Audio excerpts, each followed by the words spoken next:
Project से मिलाने चाह रहे हैं, जैसे कि धोलेरा ग्रीनफील्ड स्मार्ट सिटी के बारे में, जो जिसने खुद वहाँ जाके डीप में रिसर्च किया है कि वहाँ पे क्या क्या डेवलप हो रहा है, क्या क्या बनने जाने वाला है। तो उसके बारे में हम जानना चाहेंगे मिस सीमा अमीन से। शुक्रिया दोस्तों, आपका स्वागत है हमारे YouTube चैनल में। मैंने पहले भी आपको काफ़ी सारी जानकारी दी है। हम जो भी जानकारी देते हैं वो काफ़ी रिसर्च करके प्रोवाइड करते हैं। हम खुद वहाँ पे लाइव साइट विजिट से जाते हैं और वहाँ पे सारा रिसर्च करके, सारा एनालाइजेशन करके हम आप तक पहुँचाते हैं। थैंक यू श्वेता, मुझे आज आप इस इंट्रोडक्शन में बिठाने के लिए, और ये इंट्रोडक्शन हमारा काफ़ी अच्छा रहेगा, काफ़ी जानकारी हमारे दोस्तों को मिलती रहेगी, ये हम आशा करते हैं। तो सीमा, मैं ये जानना चाहती हूँ कि ये जो धोलेरा ग्रीनफील्ड स्मार्ट सिटी बन रहा है, तो मैं बेसिकली मैं धोलेरा के बारे में जानना चाहती हूँ कि मेरे दोस्त तो बहुत सारे एक्साइटेड है कि ये धोलेरा है क्या, तो उसके बारे में आप मुझे बताइए। जी ज़रूर श्वेता, धोलेरा के बारे में बताने से पहले मैं आपको बताना चाहूँगी, ये एक बहुत बड़ा प्रोजेक्ट है गवर्नमेंट ऑफ गुजरात का, जो पूरे इंडिया में एक इंडस्ट्रियल कॉरिडोर पे बन रहा है। और इस इंडस्ट्रियल कॉरिडोर पे जो धोलेरा पर्टिकुलरली प्रोजेक्ट है वो DMIC पे आता है, दिल्ली मुंबई इंडस्ट्रियल कॉरिडोर पे। और उस इंडस्ट्रियल कॉरिडोर के ऊपर ये बहुत ही बड़ा इंडस्ट्रियल स्मार्ट सिटी डेवलप हो रहा है, और इसका पूरा नाम धोलेरा SIR है, स्पेशल इन्वेस्टमेंट रीजन। यहाँ काफ़ी सारी इंडस्ट्रीज़ आएगी जो आगे चल के ये बहुत बड़ा हब बन रहा है। और हम ये ज़रूर कहना चाहेंगे कि धोलेरा सिर्फ एक इंडस्ट्रियल सिटी नहीं है, यहाँ पे इंडस्ट्रियल, रेजिडेंशियल, कॉमर्शियल सारी एक्टिविटीज़ होगी, और ये बहुत ही लाइव, एक बहुत ही प्लान के साथ बनाया गया सिटी बनेगा। ये धोलेरा के बारे में आपने तो काफ़ी सारे बनाए, जैसे कि स्मार्ट सिटी बन रहा है, तो जैसे कि ये अहमदाबाद, धोलेरा अहमदाबाद के बीच जो एक नज़दीक में बन रहा है पूरा स्मार्ट सिटी, तो उसका जो उसके बीच का जो डिस्टेंस है, तो वो उसके बारे में कुछ बताइए। जो एक्सप्रेस हाईवे के न्यूज़ आ रहे थे, हम लोगों ने काफ़ी बार सुना है एक्सप्रेस हाईवे के बारे में, तो प्लीज़ उसके बारे में भी आप मुझे बताइए सीमा जी। ज़रूर श्वेता, एक्चुअली जो एक्सप्रेस हाईवे के न्यूज़ वगैरह आप अभी देख रहे हो, वो न्यूज़ है पर्टिकुलरली जो अहमदाबाद और धोलेरा को कनेक्ट करने के लिए एक पूरा एक्सप्रेस हाईवे बन रहा है। और ये एक्सप्रेस हाईवे मिनिमम 70 किलोमीटर से ज़्यादा बनेगा, और ये कनेक्टिविटी है DMIC से, अहमदाबाद से। आप जानते हैं कि अहमदाबाद खुद ही एक बहुत बड़ा सिटी है और काफ़ी इंडस्ट्रीज़ यहाँ पे भी है, तो इस इंडस्ट्रीज़ और उनको जोड़ने के लिए पूरा एक एक्सप्रेस वे बन रहा है। और अहमदाबाद से इसकी कनेक्टिविटी बढ़ाने के लिए पूरा एक्सप्रेस वे है, और ये 4 लेन एक्सप्रेस वे बन रहा है, और ये लगभग 2021 तक कंप्लीट हो जाएगा। DMIC का काम भी स्टार्ट हो गया होगा, तो दिल्ली मुंबई इंडस्ट्रियल कॉरिडोर की हम बात करें तो वो काफ़ी 2019 से 18-19 से वो शुरू है, और लगभग अभी पूरा हो चुका है। पूरा इंडस्ट्रियल कॉरिडोर ख़त्म हो चुका है बन के। और उसके साथ साथ जैसे आपने बात किया कि हम धोलेरा और अहमदाबाद का भी पूरा एक इंडस्ट्रियल कॉरिडोर और एक एक्सप्रेस वे बना रहे हैं, तो ये परियोजना लगभग 2019 में पास हो चुकी है। काफ़ी सारे जो रोड्स वगैरह बनते हैं उसको गवर्नमेंट से और एनवायरमेंटल से बहुत सारे परमिशंस लेने होते हैं, तो वो काफ़ी परमिशंस थे और वो सब कुछ ख़त्म हो चुका है, एंड लगभग उसका पूरा काम ये 2021 में ख़त्म हो जाएगा। तो ये DMIC का रोड कितना, मीन्स डिस्टेंस कितना होगा, मीन्स कितना बन रहा है? ये 1500 किलोमीटर्स का है। ओके, मैंने काफ़ी सुना है ABCD बिल्डिंग के बारे में कि ये बहुत ही बड़ा उसका जो महत्व रहेगा धोलेरा में, तो प्लीज़ आप उसके बारे में मुझे जैसी में बताएं। श्योर श्वेता, ABCD बिल्डिंग जो है पर्टिकुलरली कि administrative building of business centre of Dholera, ABCD building है ये। और पर्टिकुलरली ये जो ABCD बिल्डिंग है ये बहुत ही अच्छी तरह से डिज़ाइन किया गया है। मैंने पहले भी बताया कि जो धोलेरा सिटी जो बन रहा है वो सिर्फ, हम ये नहीं कह सकते कि ये एक इंडस्ट्रियल सिटी बन रहा है। यहाँ इंडस्ट्रीज़ है, रेजिडेंशियल है, कॉमर्शियल है, सारी एक्टिविटीज़ है, और हॉस्पिटल्स है, चिल्ड्रन प्ले एरियाज़ है, स्कूल्स है, कॉलेजेस है, तो ये पूरा सिटी डेवलप हो रहा है। आपने नॉर्मल अभी यहाँ पे जहाँ पे आप रहते हो, पर्टिकुलर अहमदाबाद, बड़ौदा, या फिर आप दिल्ली, मुंबई कहीं से भी रहते हैं, तो पर्टिकुलरली हर जगह पे एक सिटी के लिए एक म्यूनसिपल कॉरपोरेशन जैसा एक ऑफिस हम लोग बोलते हैं एक नॉर्मल सी लैंग्वेज में। सो ये पूरा हम एक तरह से बोल सकते हैं कि ये वहाँ का एक म्यूनसिपल कॉरपोरेशन का ऑफिस जैसा है। जैसे मैंने इससे पहले आपको बताया कि पूरा ट्रंक इंफ्रास्ट्रक्चर वहाँ रेडी हो रहा है। जो सब कुछ यहाँ वहाँ पे जो वेस्ट वाटर है, ड्रेनेज सिस्टम है, लाइट के कनेक्शन है, पानी के कनेक्शन है और इंडस्ट्रियल वेस्ट वाटर का जो भी पूरा प्लांट है, तो ये सारे प्लांट्स और उसके वेस्ट वाटर और ये सारा मैनेजमेंट जो है वो ट्रंक इंफ्रास्ट्रक्चर से वहाँ पे किया है। तो इन सारी चीज़ों को और प्लस ये बिजनेस सेंटर ऑफ धोलेरा है, जैसे मैंने पहले ही बताया। तो बिजनेस सेंटर ऑफ धोलेरा इसीलिए बोला जाता है कि वन शॉट, आपको one window clearance, single window clearance यहाँ पे मिलेगा। नॉर्मली आप देखते हैं बहुत सारी जगह पे ये सुनने को मिलता है। एक ऑफिस करके एक सीरियल था, राइट। सो उसमें आपको दिखाया जाता था कि एक बंदा आता है, वो अपनी फाइल को यहाँ वहाँ घुमाता है एंड वो हर जगह पे घूमता रहता है और बताता है अरे मेरा ये काम करवा दो, ये काम करवा दो, टेबल के ऊपर के नीचे से पैसे, ये वो बहुत कुछ होता है। तो एबीसीडी बिल्डिंग में पर्टिकुलरली वन विंडो क्लियरेंस है। आपको अपना फाइल लेके जाना है, वहाँ पे आपको देना है सारे चीज़, मतलब उसका एनवायरमेंटल क्लियरेंस से लेके, लाइट के कनेक्शन से लेके, पानी के कनेक्शन से लेके, हर वो चीज़ जो एक इंडस्ट्रीज को प्रोवाइड करनी चाहिए, छोटी से छोटी चीज का ध्यान रखा गया है वहाँ पे। और वहाँ पे आपको वो सिंगल विंडो क्लियरेंस में आपका पूरा फाइल वहाँ पे क्लियर हो जाएगा। तो वन शॉट, मतलब एक बिजनेस पर्सन आया, उसको अपना बिजनेस शुरू करना है, वो अपने पेपर्स वहाँ सबमिट करेगा और उसका काम हो जाएगा। वैसे ही रेसिडेंशियल वाला कोई बंदा है, कॉमर्शियल वाला कोई बंदा है, कुछ भी उसको काम करना है तो बहुत ही इजी तरीके से सिंगल विंडो क्लियरेंस में। इंडस्ट्रियल वालों को काफी सारे पेपर्स वगैरह रहते हैं, तो उसके लिए भी बहुत ही अच्छा रहेगा कि वन विंडोज, तो एक ही सिंगल विंडोज, तो वहाँ उसका काम इजी रहेगा। काफी लोगों, बिजनेसमैन को काफी टाइम नहीं होता, उसका टाइम शेड्यूल बहुत ही टाइट रहता है, तो इसमें उसको वन विंडोज में तो उसको शॉर्ट टाइम में उसका पूरा काम हो जाएगा। तो यहाँ पे तो बहुत ही अच्छा है एबीसीडी। यस, और उसके साथ साथ एबीसीडी बिल्डिंग, जैसे मैंने आपको बताया कि ये पूरा वायरलेस कनेक्टिविटी के साथ है। अच्छा। और ये बहुत ही स्मार्ट है, तो सीसीटीवी कैमरा वगैरह भी वहाँ पे है। मतलब उससे पूरा ये कवर होता है, पूरी सिटी को उसी हिसाब से या सेंसर्स बेस्ड पूरा ये रेडी किया गया है। तो एबीसीडी बिल्डिंग से पूरा जो ट्रैफिक मैनेजमेंट है, फिर वहाँ पे जो लोकल फैसिलिटीज़ है ट्रांसपोर्ट के वगैरह, वो सारे भी ये यहीं से मॉनिटरिंग होंगे। तो एबीसीडी बिल्डिंग को हम ये बोल सकते हैं ये धोलेरा का हार्ट है, heart of the city. Yes, right. तो आपने इतनी सारी फैसिलिटीज बताई, तो बहुत ही अच्छा है। मिस के जैसे कि कोई भी light issue, gas connection, drainage कोई भी हो, तो फिर वो सेंसर के हिसाब से तो एबीसीडी बिल्डिंग वालों को पता चल जाएगा कि यहाँ पे प्रॉब्लम है, तो वो डायरेक्ट वहाँ पे ही प्रॉब्लम सॉल्व हो जाएगा वहाँ से। तो उसको पता नहीं चलेगा कहाँ पे, उसको ढूंढना नहीं पड़ेगा, तो वहाँ से ही डायरेक्ट मॉनिटर। तो बहुत ही अच्छा है, मीन्स वायरलेस सिटी है, तो बहुत ही एटमॉस्फेयर भी बहुत अच्छा रहेगा। तो मैं श्योर एबीसीडी बिल्डिंग की मैं विजिट करना चाहूँगी। श्योर, आप हमारे कभी भी आप धोलेरा विजिट कर सकते हैं। आप हमें बताइए, हम आपको प्रोवाइड करेंगे कि हम आपको पूरी विजिट करवाएंगे। एंड बहुत ही ग्राउंड जो रिसर्च करके हमने सारा मतलब इकट्ठा किया हुआ है, वो सारी प्लेसेस और ग्राउंड रिपोर्ट के साथ आपको लाइव वहाँ की सारी चीज़ें दिखाएंगे। विजिट के लिए आप हमें कांटेक्ट कर सकते हैं। श्योर। तो मैं ये जानना चाहती हूँ रिवर फ्रंट के बारे में कि वहाँ पे रिवर फ्रंट ऐसा कुछ बन रहा है, तो उसके रिगार्डिंग हमारी ऑडियंस को कुछ बताइए आप। जी ज़रूर श्वेता, जैसे कि मैंने आपको पहले ही बताया है कि आप शायद अहमदाबाद में बहुत घूमे होंगे, तो आपने अहमदाबाद में रिवर फ्रंट देखा होगा, राइट। वो एक पूरे सिटी को लाइमलाइट में लाता है और सिटी का जो माहौल होता है वो बहुत ही हड़बड़ाहट वाला और लाइफ बहुत ही बिजी हो जाती है। तो ये पर्टिकुलरली जो रिवर फ्रंट वाला जो कॉन्सेप्ट है, वो एक लाइफ को अच्छी तरीके से शाम को एक अच्छे माहौल में आप एंजॉय कर सकें, उस तरह से है। लेकिन बेसिकली अगर मैं आपको प्योर उसका बताऊं तो जो रिवर फ्रंट है वो पूरा एक इंफ्रास्ट्रक्चर, मतलब वो इंफ्रास्ट्रक्चर का एक पार्ट है। और एक ये रिवर है जिसको इन लोगों ने, एक कैनल है, आर्टिफिशियल कैनल। जैसे आप सब जानते हैं कि किसी भी सिटी या किसी भी एरिया को डेवलप करने के लिए पानी की बहुत ज़्यादा ज़रूरत होती है। तो वहाँ पे जो पानी की ज़रूरत है या वो जो सिटी को पर्टिकुलरली पानी की ज़रूरत है, तो उस पर्टिकुलर पानी की ज़रूरत के लिए हमने ये पूरा रिवर जो आर्टिफिशियल कैनाल है वो बनाया हुआ है।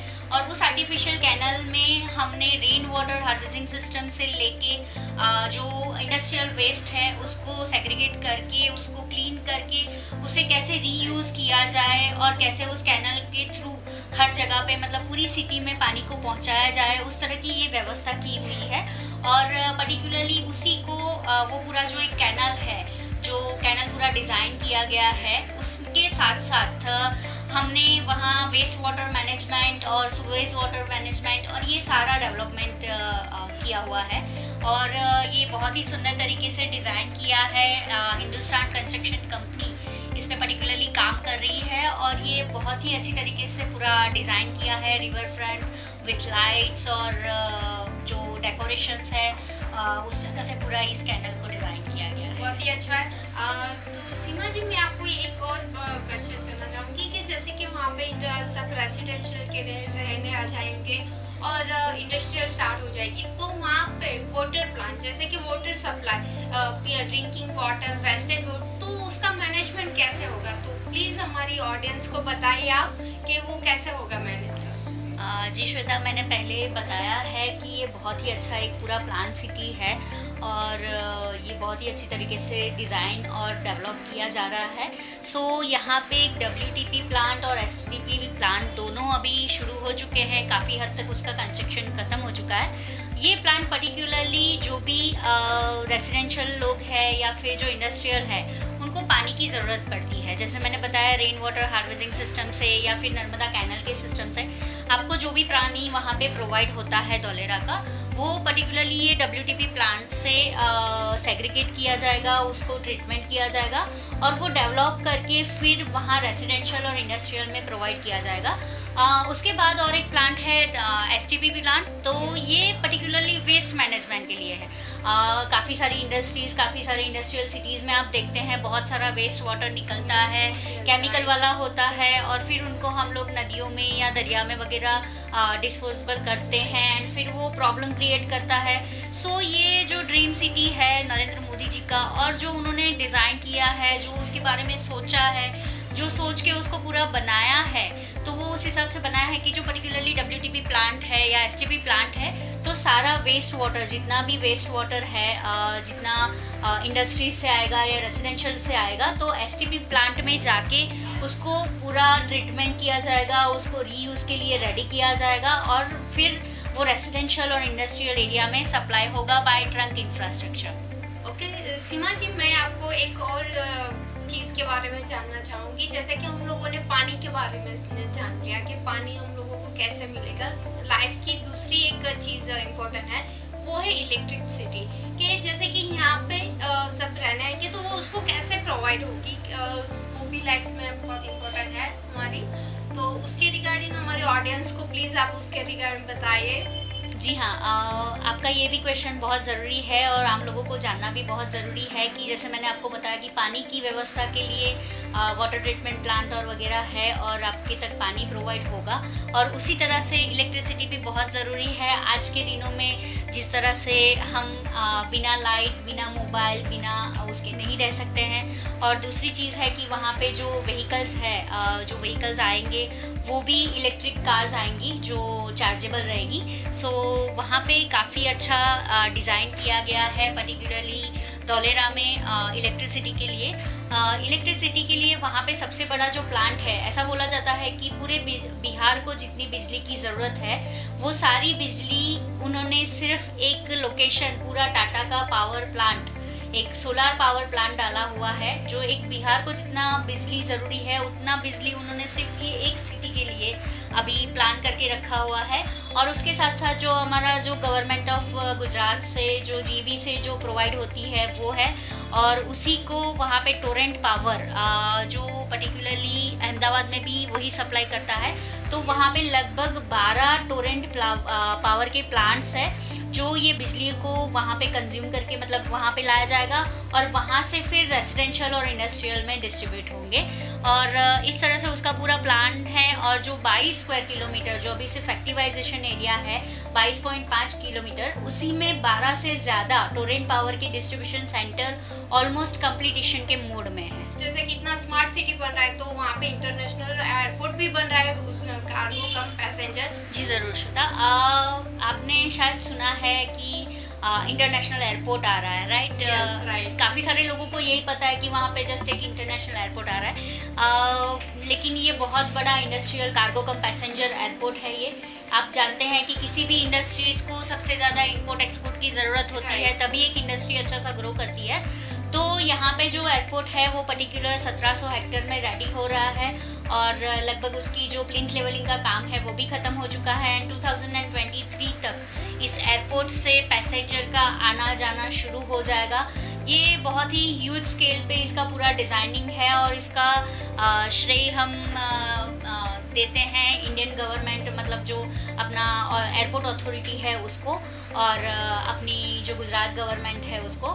ये काफ़ी बड़ा एयरपोर्ट बन रहा है और इसकी ज़रूरत बहुत हद तक है गुजरात को, क्योंकि आप देखने जाओ तो गुजरात में अभी सिर्फ एक एयरपोर्ट है जो अहमदाबाद में है, इंटरनेशनल एयरपोर्ट, और उसका ड्रेनेज बहुत ज़्यादा है। तो उस ड्रेनेज को थोड़ा कम करने के लिए और एक पूरी सिटी को जो सबसे बड़ी ज़रूरत है इंटरनेशनल एयरपोर्ट की, तो ये एक बहुत ही अच्छा और बहुत ही बड़ा इंटरनेशनल एयरपोर्ट आपको विदिन 2 to 3 years वहाँ पे रनिंग में दिखेगा।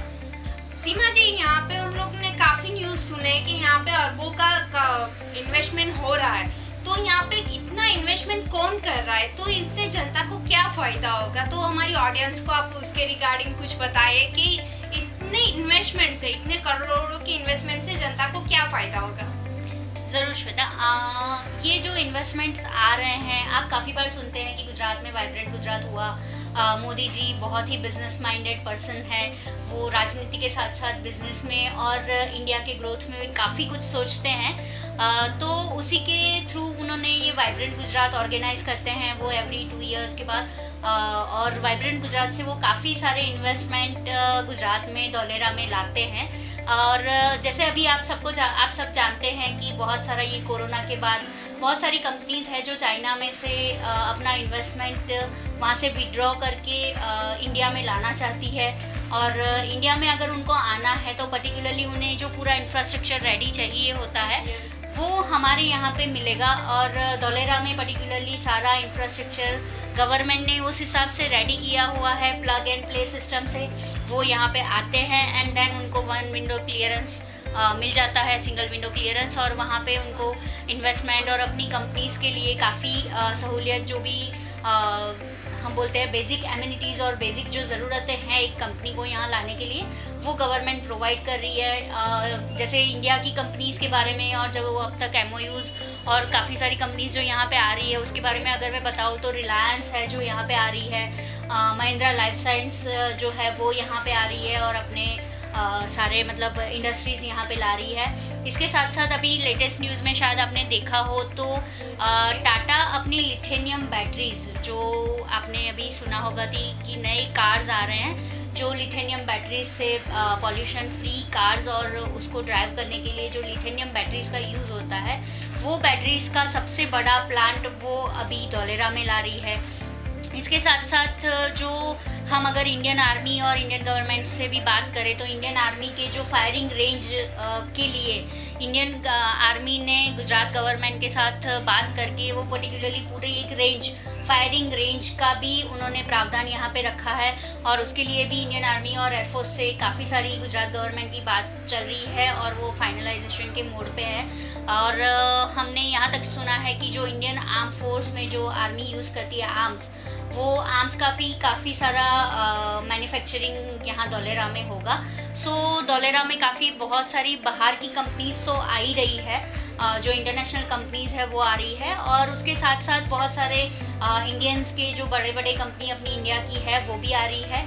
तो यहाँ एक आम जनता, जो आप बता रहे हैं, आम लोगों को काफ़ी सारा जो बोलते हैं कि रोज़गार उनको प्रोवाइड होगा और लाइफस्टाइल काफ़ी अच्छी हो जाएगी। ऐसा बोला जाता है कि जो आज तक जो लोग आउट ऑफ इंडिया में जाके अपने जॉब और वगैरह सर्च करने के लिए जो इंडिया छोड़ के जाते थे, वो जो इंडियन कल्चर और जो इंडियन पर्सन्स है और जो अपना एक हम बोलते हैं कि यूथ है, वो अब आउट ऑफ इंडिया नहीं जाएगा, यहीं पे उसको सारे अच्छी कंपनीज़ में जॉब्स वगैरह मिल जाएगी। तो यहाँ पे जो इन्वेस्टमेंट है उसका बहुत ज़्यादा जो बेनिफिट है वो यहाँ की लोकल पब्लिक और जो पर्टिकुलर इंडियंस है उनको मिलेगा। धन्यवाद सीमा जी, हमारी ऑडियंस को इतनी महत्वपूर्ण इन्फॉर्मेशन देने के लिए आपका बहुत बहुत शुक्रिया। इसी तरह की और जानकारी के लिए हमारी जो चैनल है उसको लाइक कीजिए, शेयर कीजिए, सब्सक्राइब कीजिए, और इससे भी ज़्यादा वीडियोस देखने के लिए बेल आइकन को आप क्लिक कीजिए। चलो दोस्तों, हम मिलते हैं फिर एक नए वीडियो और नई जानकारी के साथ। Good bye.